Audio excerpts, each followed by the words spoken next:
Magandang araw mga kabayan. Nagbabalik po muli ang inyong lingkod upang magbigay sa inyo ng mga bago at nagbabagang mga balita. Sobra na to sa Tour Ocampo at Franz Castro, 14 na batang lubad ang kinidnap. Grabe na yan dahil sa sobrang pagkabulgar ng Makabayan Black at sa kadahilan ng wala na silang ma-recruit na maging miyembro nila, nang kikidnap na lang sila ng mga bata. Ganyan na ba kadesperado ang mga kalaban na ito? Oh my goodness, dear oh dear. Sumusobra na kayo. Ang nakakapagtaka pa ay bulgar na ang inyong mga pinaggagawa, pero bakit wala pa rin umiimbestiga sa inyong mga inutil na mga to? Ano yun? Tarantaduhan na lang? Is our justice system already a joke? Then what is the reason why the law is there? Para sa buong impormasyon, panoorin ang buong video. At kung bago ka pa lamang sa aking channel, huwag kakalimutang mag-subscribe, pindutin ang notification bell at piliin ang all upang laging maging updated sa mga bago at nagbabagang mga balita.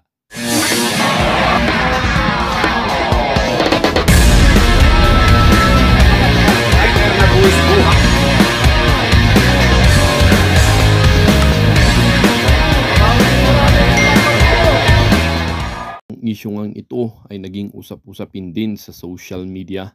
Merong isang netizen na nagsabi, mabuti at matapang talaga ang mga netibo. Nagsalita na talaga sila sa kanilang damdamin. I salute to SMNI sa inyong pagbabalita sa katotohanan. Mga kabilang grupo, dapat tapusin na ang kanilang mga masamang gawain. Huwag itolerate ang mga masamang gawain. Sana tanggalin na yung 3 na nakaupo sa Kongreso. Thanks to NTF, ILCAC. At sabi din ng isang netizen, dapat makialam ang DOJ sa kaso para mabigyan ng parusa mga abductor, Ocampo, Castro. Kung hindi pwede ng kidnapping, violence against women and children. At sabi din ng isang netizen, why not send this video to the UN as formal complaint against CPP and PA? So they will stop questioning NTF, ELCAC. Unsa man na? Dili na maayo. Kaming mga nitibo magdako ang among pagrespeto. Pero kamo, magrespeto mo pero bigwa na yung mga bata dito. Oh. Dili mo na ang kinaya. Tama na hindi dato gibang ang pag sa mo ang magsabot mo. Tama na ini ang paggamit sa amuan. Maayon ka nag-atumos bukid, suportahan rin ang mga natibo, di rin dahil ang mga bata. Di rin yung pabakwito na may diras bukid. O, gano'ng kadagod mga bata dito? Huwag diras bukid, o di mo sa ang NGOs, walay kasamok sa bukid. Ingat ka mo, sa tinudan ako, nag-amot na kong 73 years diras bukid. Pero wak kakadara. Di hirong magnamot adto pa, wak na ididarang mga bata. Kunya karon na lang po di pangayaw nga gikas ubos. Ang pangayaw din sa among gikan sa bukid. Di namo hudton ang dili hudton ang mga bata. Pati ang pamilya, tanawa karon. Na dito mga tao. Ay ko ninyo ang nag-adto saran kailan ako na tanan. Pero alam ko, walang ko nagsaba. Kayo man ka, tanawa. Naanay mga advertise sa radyo nga sayaw-sayaw ang mga natibo dito kay mangayo o suportas na inasod. Hibaw anamo na sa ato pa ang amo mo na ura ibaligya ang tribo namo. Gani sa ato ninyo diri kapalo, dili makaabot ang mga tribo. Unya karon hinon maabot na sa Davao. Dili na pwede. Kamu nanguha ba mga bata sa lain-lain grupo? Wala. Makaadto mistagong kung na-invitation sa kuan dito, governor. Pero dili mo imbita, dili mo adto.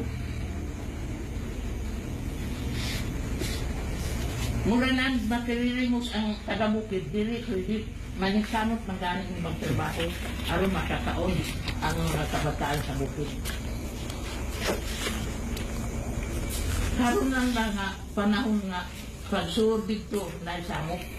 Kaya pagkagabi eh, maayo ang NGOs, may istorya sa mga bata. Pagkagabi eh, o di mamakwit, o nai-armado mo sa ka. O sa mana, may magnangit-amit away. Wala man eh. Interpret sana, ngayon ang ito mo interpret sila. Wala man minangitan away ang mga nitibo.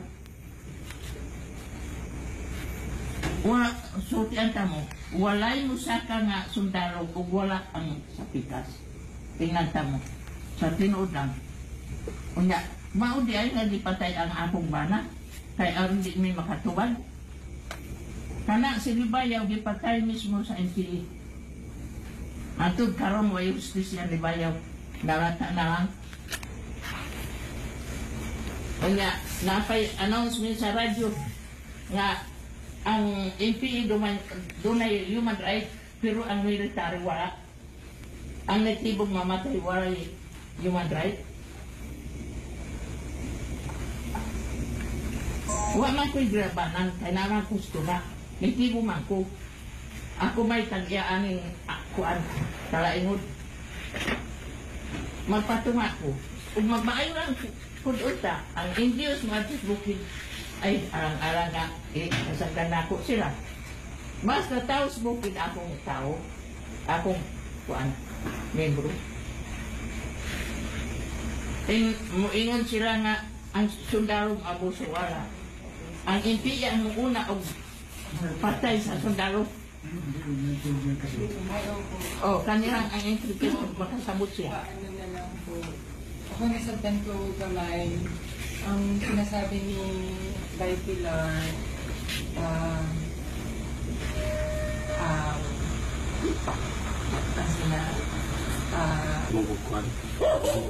Bahala na untang adlaw.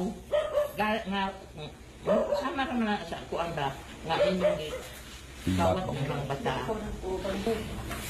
hindi po kami nagkawat ng mga bata. Sa sila po nagpa-rescue sa Amoas, yung mga teachers. Nagsasabi po ko ng tinuod. Kaya tapos nag-ano po kami, nakipag-usap po kami sa governor, kay mayor, kanang pong government agencies, nalanghid po ni bago po mahitabo itong pangyayari na to. Kaso karoon lang po, biglaan po. Tapos bago po magsaka, nag-text po ko sa mayor, sa governor, sa tanan po na pwedeng i-text para po magpatabang. Pero hindi ko na po nahulat yung reply nila. Yun po yung gusto kong ipaliwanag na emergency lang po. Hindi po namin unsang gagawin sa mga bata. Kaya nga daghan po rin na kaya kami na may mga pastor, ganun po, para magpaliwanag at saka magtiyak po na ligtas po yung mga bata. Yun lang naman po yung tulo namin. Wala po kaming ibang tulo na hindi maayon. Manong emergency man nga, wala man giharas ng mga bata.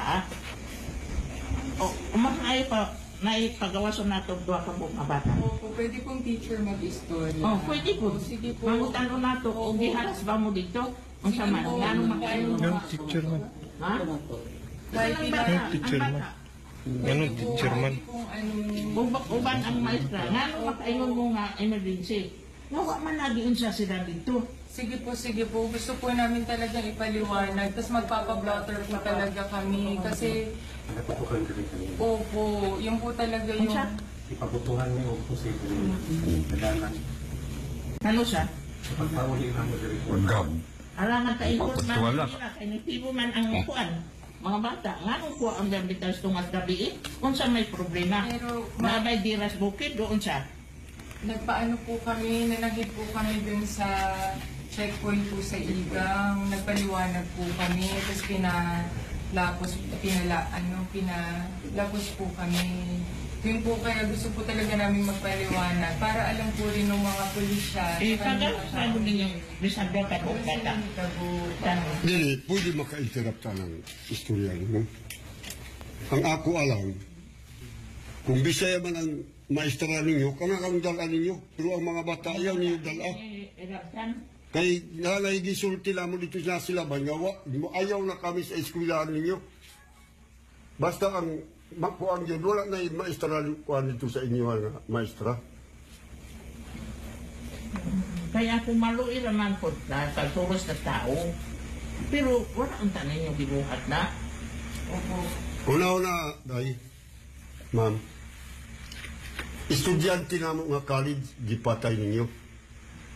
Kahit nga dato, gipatay ninyo. Pero na ang dato namatay. Kara mo sulod mo dito, nanay gira. Kay pamatyo ninyo ang mga dato. Mao na nga mo, ayaw na kami sa inyo. Karon kayo gawas ng dato gibang, dili na kami gusto nga mo balik pa mo. Makasabot mo sa nag-volunteer si dato gibang naggawas. Nakasabot sa inyo ang trabaho nga dili maayo. Ikaw, pastor, kung ginawa ang gulitan nimo, ginulang ngayon apil-apil sa dautan. Kanang gibliya ninyo. Siguro, dautan day ang pagbasa ninyo sa Biblia. Dili na tamugulit ang Biblia o mo apil-apil ta anak. Karon, iuna ni karon gibuhat ninyo, maayo ba nang gibuhat ninyo? Gabi pa kayo dako. Pasalamat lang mo kay wala mo nagsulod karon sa nasilaban. Basig kamo urot mamatay dito. Mailang kay buutan ang diya sa igang, gipakawas pa mo. Muna nga inyo lang ko sa inyo, ang amo ang mga bata, ipagawas yun, ang maestara ninyo muna ng dalo ninyo. Dili karon, pagtuon ninyo makagawas mo, dili sugod na makagawas mo. Basta din yung inawag ang mga bata. Dili po pwede na kami inyong i-block. Dili nga kami madlok mamatay, kay gipamatay na kami ninyo. Hindi magpa-brother. Hindi naman po yun yung kuyo na. Karaliyo, kami ang mamatay, inya kamo. Kamu ang tunay sala, dapat kamu ang among blatter. Dili kami kay taga dili. Pero wala po, hindi po ganun po talaga yung kuyo namin. Hindi po kayo yung iba-blatter namin. Magre-report lang po kami kung saan sa nagtabo. Hindi rin naman po kami bigyan sa taas. Ang sinasabi ko lang po, nag-responde lang kami dahil nga po, hanggang yun ang tulong ng mga teachers namin. Okay na, ma'am. Kira ipagawa. Kung maestara ang baba, gibiyaan ang mga bata, kung sa may katarungan mo rescue, nga, dili na kami gusto, nga napay maestara dito sa bukid. Sige po, okay naman po yun mapag-usapan. Pero ang ano po sa kasalukuyan nga po, Walang balik-balik ng istorya ninyo nga kuan usapan. O, dili na kami gusto nga usapan pa. Kay dagan nang namatay sa amo ah. ako, Kahit estudyante na mo, gipatay ninyo sa tao ninyo. Basta nga lang na sa NGO, mauna na, mapatay din sa amo ah.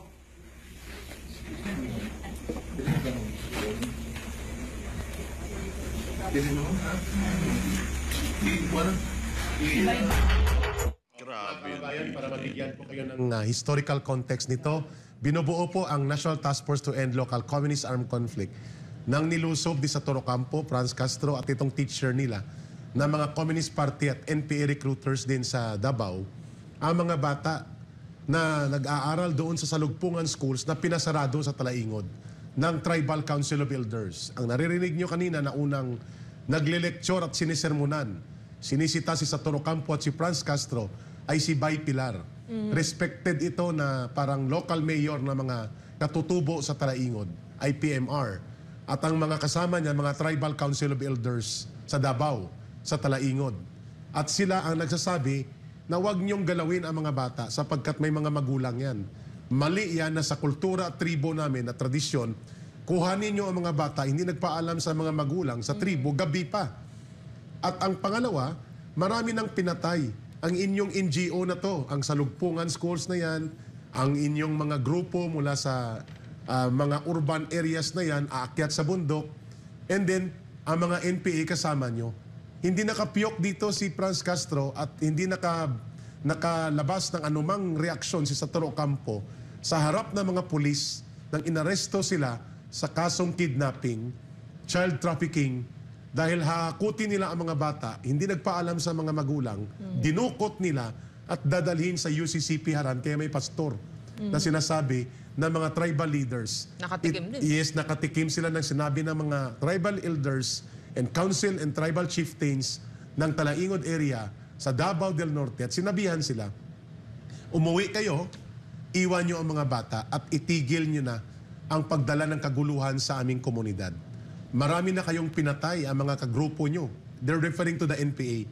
Hindi nakapiyok, hindi nakaboses si Franz Castro, si Satoru Campo nang sinabihan sila, ang dami ng pinagpapatay ng mga dato namin. Ang dami ng mga bata ang pinagpapatay sa amin.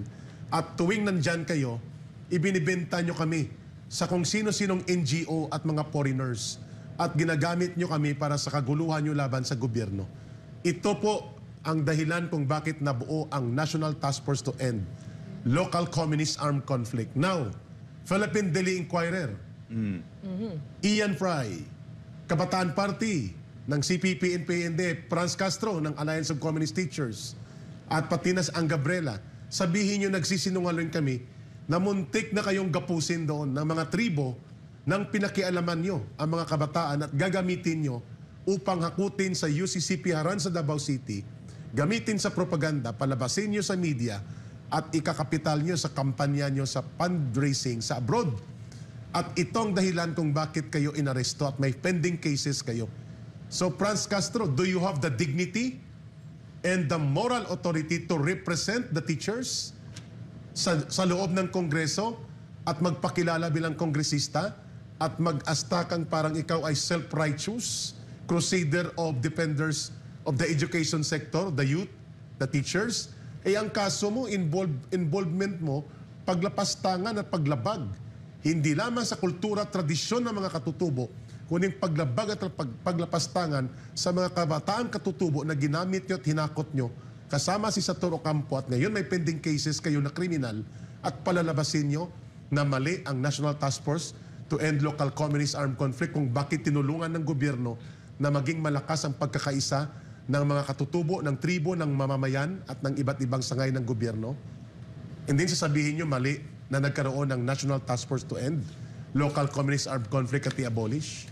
Your take on this, Brother Franco and Miss Ina, sa napakagandang video footage na yun. O Eric, after natin panoorin to, lalong yung galit natin dito talaga sa mga komunistang teroristang grupo, lalo itong mga urban operative, no, na nagpapatuloy dyan sa Kongreso. Kaya yung ating panawagan ngayon, dapat talaga imbestigahan ito. At itong nakita natin kanina, hindi pa ba ito sapat na dapat kalampagin itong tatlong mga komunistang teroristang grupong ito nasa Kongreso, na yung mga kababayan natin, particular itong nasa IP sector, no, sila mismo nagsasabi, alam nila na pinatay maraming dato, maraming IP leaders natin, maraming kababayan natin ang pinatay ng mga kauri nila, itong mga NPA, Eric. Correct. At lantarang sinabi sa kanila, hindi nakapiyok. Walang boses na lumabas sapagkat aminado sila, na identified sila ng mga tribo, na kasama sila ng mga armadong teroristang NPA na nagpapakalat ng pagpatay, kaguluhan at mga pangingialam sa mga tribo sa Mindanao at sa maraming bahagi ng ating bansa gamit ang mga party list at mga front organizations nila. Kaya nga Eric, panawagan ng taong bayan, GMA, ito sabi ni SJ, GMA, ABS-CBN, CNN, Rappler, Philippine Daily Inquirer, bakit hindi nyo ilabas ito? Eh tila pagsuporta ang lumalabas sa inyo sa mga terorista. Eh nakikita naman natin kung anong lumalabas sa pahayagan. Kaya nakikita natin Eric, na hindi katanggap-tanggap ang nangyayari ngayon sa paglalabas ng mainstream media ng kung ano-anong kasinungalingan Eric, especially ang Rappler. Alam naman natin to, ilang beses na napatunayan. At yan nga, kaya itong inilabas na statement ng Inquirer. Editorial talaga. Editorial pa Eric. Eh paano yung ngayon na tatayuan ang inyong inilabas na pahayag? O, saan kayo tatayo ngayon? Correct. Eh di sira kayo, bulok kayo. Eh ganun lang yun. Eh kung kayo'y naglalabas ng kasinungalingan, bulok kayo, wala kayong karapatan na magpahayag ng kahit ano pamandyaan. Dahil nakita naman natin yung kalagayan. Eh ako, nadudurog ang aking puso. Napanood ko yung video. Ngayon ko lang nakompleto yung Eric eh. Grabe. Eh, mahal na mahal natin ang ating pamayan ng katutubo. Kita mo naman si Franz Castro. Napakasaklap na nandiyan pa sa Kongreso at binibigyan pa ng boses. Kaya nga. Eh yung record nito ay nakita mo ang kanilang grupo ay pagpatay. Unlimited na pagpatay sa ating pamayan ng katutubo. Pagdukot sa mga kabataan Pagdukot sa at mga gamitin kabataan. sa propaganda. Tapos ngayon, ang pangunahing nakikipaglaban na matigil to ang ating vice-presidente ay pinipilit yung sabutahiin. Mayroon pa kayong impeachment complaint na isinusulong sa ating Vice President, ay di maganda tong nangyayaring ito. lantaran Kaya nasa na. kamay talaga to ng taong bayan ka, Eric. Imula talaga natin. Kaya maraming nasasaktan, maraming nagagalit sa SMNA eh. Yung nagagalit na yun, ayun yung mga evil eye eh. Dahil inilalabas natin yung kabutihan, yung katotohanan sa ating bayan. Gusto pa man natin na talakayin pa ito ka, Eric, parang kinakailangan natin Pero mag-break. dudugtungan natin mamaya. dugtungan mo muna natin ka, Eric. Before the break, 1 minute rejoinder lang, Miss Ina, sa napakahalagang editorial analysis namin dito.